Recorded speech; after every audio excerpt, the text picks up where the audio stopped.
Hey guys, welcome back to Q2 FY 26 results. आज हम बात करेंगे एक बिजनेस मॉडल के बारे में, जिसको पहले मैं आपको बिजनेस मॉडल समझाऊंगा, फिर समझाऊंगा उसमें पहले कितना क्या क्या क्या हो रहा था और आगे क्या क्या होने वाला है। अंडरस्टैंड।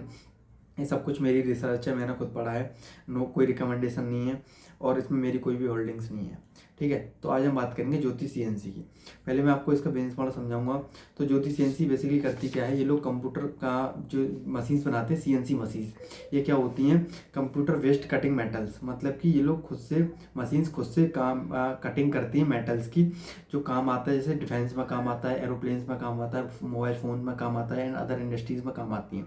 ये मशीन्स शेप देती हैं, एक परफेक्ट शेप देती हैं मेटल को। अंडरस्टैंड। इस वजह से इसको कंपनीज खरीदती हैं। तो ज्योति सेंसी इसको बनाती है, इन मशीन्स को बनाती है। अंडरस्टैंड। कंपनी की इस बार की Q2 की सेल्स की बात करेंगे हम, तो कंपनी की सेल्स ग्रो हुई है 17% से वाई लेवल। 508 करोड़ का बिजनेस किया है उन लोगों ने सेल्स Q2 में। EBITDA इनका ग्रो हुआ है 125 crore which is 16% Y level and PAT grow 86 crore which is also 16% Y level. Understand. PAT margin 24% है इनका। और अब इनकी 18% से 17% से सेल्स ग्रोथ हुई है। ठीक है, पहले ये कंपनी इससे बहुत पहले, मतलब कि ये पिछले सितंबर में ग्रो कर रही थी 42% से, उससे पहले 73% से। ठीक है, उसके बाद थोड़ी सी डी ग्रो होती आई है। अब आगे बात करते हैं कि कंपनी आगे क्या करने वाली है। तो कंपनी की अभी सेल्स ग्रोथ आई है 17% से वाई लेवल। कंपनी की करंट कैपेसिटी, क्योंकि देखो, एक कंपनी अगर मशीन्स बना रही तो वो एक साल में कितनी मशीन्स बना सकती है, पहले हमको ये जानना पड़ेगा। ठीक है, तो एक ये ज्योति सीएनसी ये एक साल में 6000 मशीन बना सकती है। अंडरस्टैंड। Q2 में इसकी 88% कैपेसिटी यूटिलाइजेशन हो चुकी है। मतलब कि अब तक जितनी मशीन 88% कैपेसिटी यूटिलाइजेशन हो चुकी है। मतलब कि अगर ये लोग आगे सेल्स लेके आएंगे तब भी इनके पास कैपेसिटी नहीं है। इन्होंने जो एक्सपेंशन किया है, वो लोग ये बोल रहे हैं, ये लोग ये बोल रहे हैं कि जो हमने एक्सपेंशन किया है वो अगले FY 26, मतलब कि 26 सितंबर तक फिर 10,000 मशीन्स बनाने की कैपेसिटी और ऐड हो जाएगी। तो 60,000 मशीन बनाने की कैपेसिटी चालू हो जाएगी FY 26 सितंबर तक। ठीक है, लेकिन अभी से लेके वहाँ तक 4 क्वार्टर बाकी हैं और इनकी 88% कैपेसिटी यूटिलाइजेशन हो चुकी है। तो आगे आप ऐसी कोई ग्रोथ नहीं देख सकते कि ये कंपनी 30 से 35 से 40% से अपनी सेल्स ग्रोथ कर सकती है। ठीक है, इन्होंने अभी 70% से की है, तो आगे जाके भी ऐसे ही अपनी सेल्स ग्रोथ कर पाएंगे। अंडरस्टैंड। तो अगर आप इतने में खुश हो, क्योंकि कंपनी की अभी वैल्यूएशन हाई है। वैल्यूएशन हाई मतलब कि अगर आप 70% का इंजन हो, आप 70% अपनी सेल्स ग्रोथ कर रहे हो और आपका पी रखा है 50 में 60 में, अंडरस्टैंड कर रहे हो, तो फिर ऐसे में बहुत दिक्कत आती है। तो यही है, आगे जाके कंपनी अगर 16,000 मशीन इसकी कैपेसिटी उसमें आ जाएगी, उसके बाद कंपनी, आप समझ रहे हो, अभी 6,000 बना सकते हैं मशीन्स, उसके बाद 10,000 और ऐड हो जाएंगी। मतलब कि फिर वहाँ से कंपनी की सेल्स बहुत ग्रो होगी।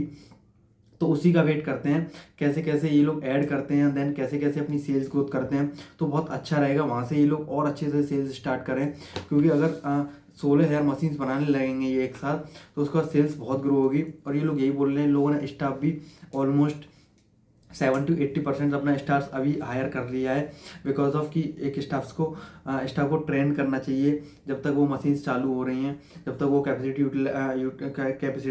ओपन होगी, जब तक स्टाफ ट्रेंड हो जाएगा। अंडरस्टैंड। तो कंपनी एक्सपेंशन किया है, तो हमें देखना चाहिए एक्सपेंशन कैसा होता है, हमें देखना चाहिए सेल्स कैसी आती है।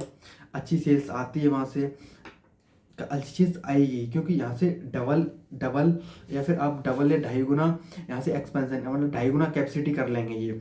तो यहाँ से 2.5 गुना अगर कैपेसिटी कर लेंगे तो सेल्स भी तो 1.5 गुना 2 गुना 2.5 गुना आएगी ना। अगर वहाँ से सेल्स ऐसे बढ़ती है नंबर्स में, जैसे कि अभी 70% से ग्रो कर रही है, जब जाके 10,000 मशीन्स और ऐड हो जाएंगी, तो फिर सेल्स तो 30-40% से सेल्स ग्रोथ करनी चाहिए ना। अगर वैसा होता है तो कंपनी बहुत अच्छी रहेगी। पर अभी तो 3-4 क्वार्टर तक तो 88% कैपेसिटी यूटिलाइजेशन हो चुकी है। तो यही दिक्कत है, इसका थोड़ी सी समझने वाली बात है यहाँ पे। तो बस यही है, आई थिंक मैंने सब कुछ कवर कर दिया है ज्योति सीएनसी के बारे में। सितंबर 26 तक 10,000 मशीन की कैपेसिटी और ऐड हो जाएगी। पैट मार्जिन इनका इतना ही है, 24% मार्जिन इनका EBITDA मार्जिन है। और इन लोगों ने गाइडेंस में कुछ ज़्यादा दिया नहीं है, गाइडेंस में सिर्फ इतना ही बोला है कि H1 से हमारा H2 अच्छा होता है। मतलब कि अगर H1 हमारा 40, H1 में कोई भी नंबर्स आए हैं तो उससे जैसे H1 40 रहता है, इनका H2 60 रहता है। अगर 40% सेल्स H1 में आई है तो 60% H2 में आती है, तो H2 इनका अच्छा रहता है।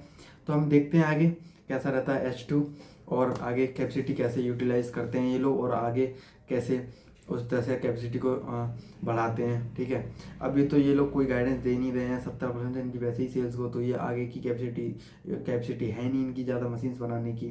तो बस यही है यहाँ पे बस आपको यही देखना है कि जब वो कैपेसिटी आए तो इसकी सेल्स ग्रोथ होगी। ये लोग अच्छी खासी सेल्स ग्रोथ करेंगे, हम 25-30% अपनी सेल्स ग्रोथ करते हैं, उसके बाद मज़ा आएगा।